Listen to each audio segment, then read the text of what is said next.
ব্যক্তি খালেদা জিয়া, সাবেক প্রধানমন্ত্রী খালেদা জিয়া, কবি ইমতিয়াজ মাহমুদ একটা কথা লিখেছেন, সম্ভবত শেখ মুজিব থেকে শুরু করে শেখ হাসিনা পর্যন্ত যত রাষ্ট্রনায়ক এসেছেন, একমাত্র বেগম জিয়াই একমাত্র ব্যক্তি যার নামের আগে স্বৈরশাসক শব্দটা আসেনি, কিংবা জনগণ এটাকে ক্ষোভের জায়গা থেকেও তাকে বলে না। স্টিল নাও 5 তারিখের আগে 5 তারিখের পরে তার যেসব বক্তব্য শোনার সুযোগ হয়েছে আমাদের,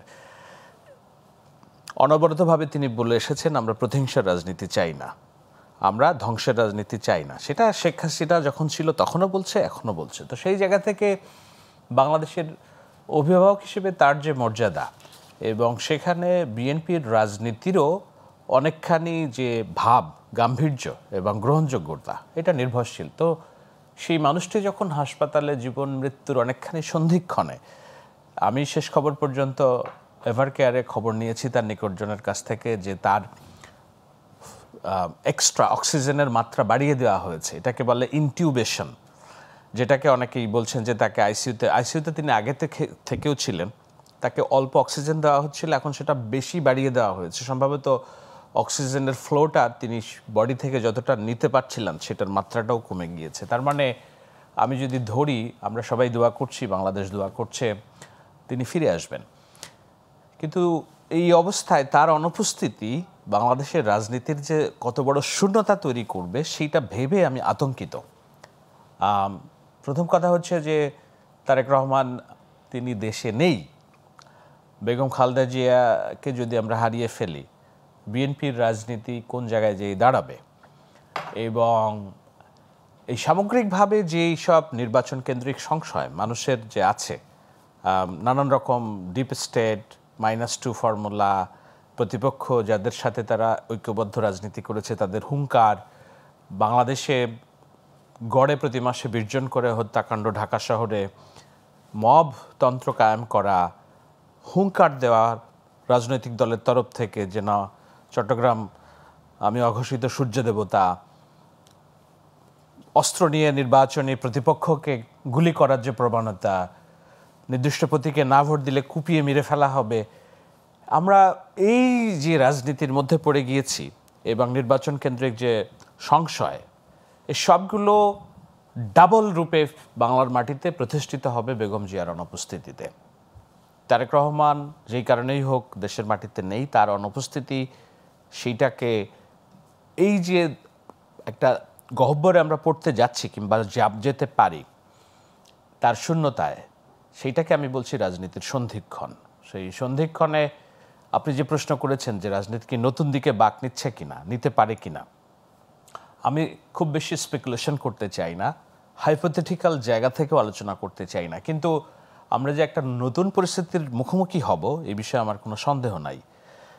এবং এই নতুন পরিস্থিতিতে রাজনৈতিক দলগুলো কিভাবে বাংলাদেশের পক্ষে থেকে পরিস্থিতি সামাল দেবে, এবং বাংলাদেশ সবার আগে ক্ষমতায় যাওয়ার প্রশ্ন পরে ব্যক্তি স্বার্থ পরে, দেশকে কিভাবে আমি ঠিক রাখবো এবং আমাদের যে সুশৃঙ্খল রাজনীতি, সহযোগিতার রাজনীতি, এটা কিভাবে অব্যাহত রাখবো। রাজনৈতিক বিরোধিতা থাকবে একে অপরের, কিন্তু আমরা যেই আশায় 5 তারিখের পরিবর্তন চেয়েছিলাম হয়েছে, নতুন রাজনীতি, নতুন ধরনের রাজনীতি, নতুন ফ্যাসিবাদ যেন তৈরি না হয়, নির্বাচনটা সুষ্ঠুভাবে হয়, মানুষের বা গণতান্ত্রিক প্রয়োগের যে গণতান্ত্রিক অধিকার সেই সব জায়গাগুলো যেন নিষ্কলুষ থাকে, সেইটাকে এগিয়ে নিয়ে যাওয়ার জন্য রাজনৈতিক দলগুলোর দায়িত্ব এবং দায়বদ্ধতার জায়গা যদি তারা প্র্যাকটিস না করে, সত্যিকার অর্থেই আমি শঙ্কিত যে আমরা খুব বড় গহ্বরে পড়তে যাব। আপনি তো রাজনীতিকে দেশের বাইরে থাকতেও খুব ক্লোজলি অবজার্ভ করেছেন, আমরা দেখেছি। আপনি কথা বলবার চেষ্টা করেছেন, যখন বাংলাদেশের কেউ কথা বলতে পারেনি তখনও আপনি বিদেশে থেকে নানান ধরনের কথা বলতেন। অনেকে এগুলোকে হাইপোথেটিক্যাল, অনেকে ক্লাসিক্যাল, নানানভাবে রং দিত।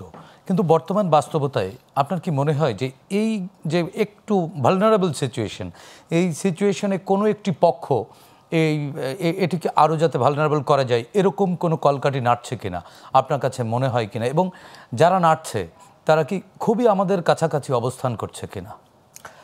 দেখুন, এটা এমন একটা প্রশ্ন যেই প্রশ্নের উত্তর আমরা সবাই জানি, তবু আপনি যেহেতু আমার কাছে জানতে চেয়েছেন আমি একটু অঙ্ক দিয়ে বুঝাই। এইটা সত্য যে বর্তমান যে পরিস্থিতি, ভালনারেবল পরিস্থিতি, এই পরিস্থিতি যেন লিঙ্গার করে সেটার জন্য অনেকগুলো পক্ষ একজোট হয়ে গিয়েছে।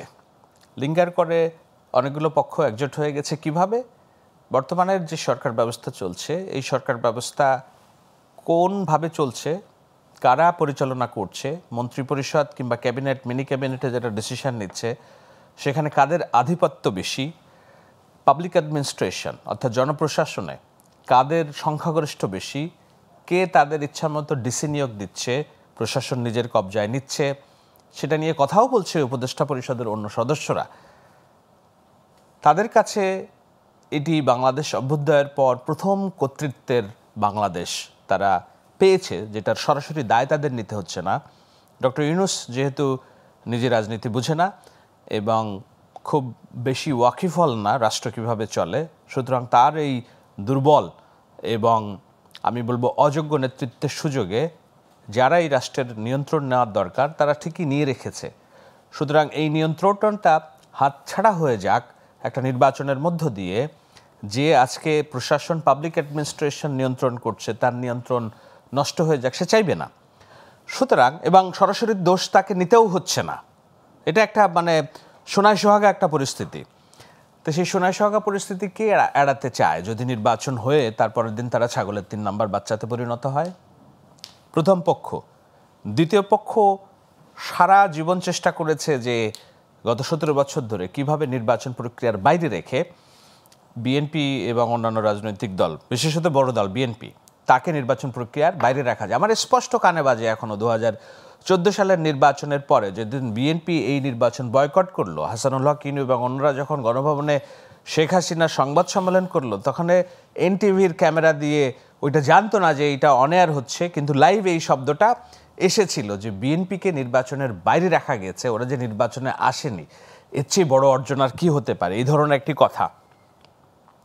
সুতরাং এই নির্বাচন প্রক্রিয়া থেকে বিএনপিকে বাইরে রাখা এবং বিএনপি যেন কোনোভাবে সরকার পরিচালনা না করতে পারে, সেটার জন্য যারা 17টা বছর চেষ্টা করেছে তারাও এখন কেন চাইবে যে না বিএনপি এই নতুন সরকার ব্যবস্থাপনা ভোটের মাধ্যমে এসে তার রাষ্ট্র পরিচালনা করবে।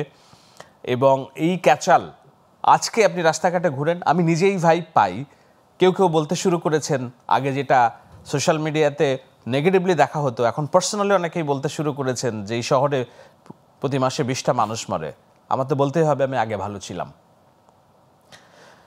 আগে ভালো ছিলাম বললে ক্রেডিটটা যেই রাজনৈতিক দলের কাছে যায় তারা তো আরও চাইবে মানুষ এটা আরও বলুক যে আমরা আগে ভালো ছিলাম। সুতরাং পরিস্থিতিকে যত ঘোলাটো করা যায়, যত কেওয়াসপূর্ণ করা যায়, তারাও তো চাইবে না যে এই অবস্থার পরিত্রাণ।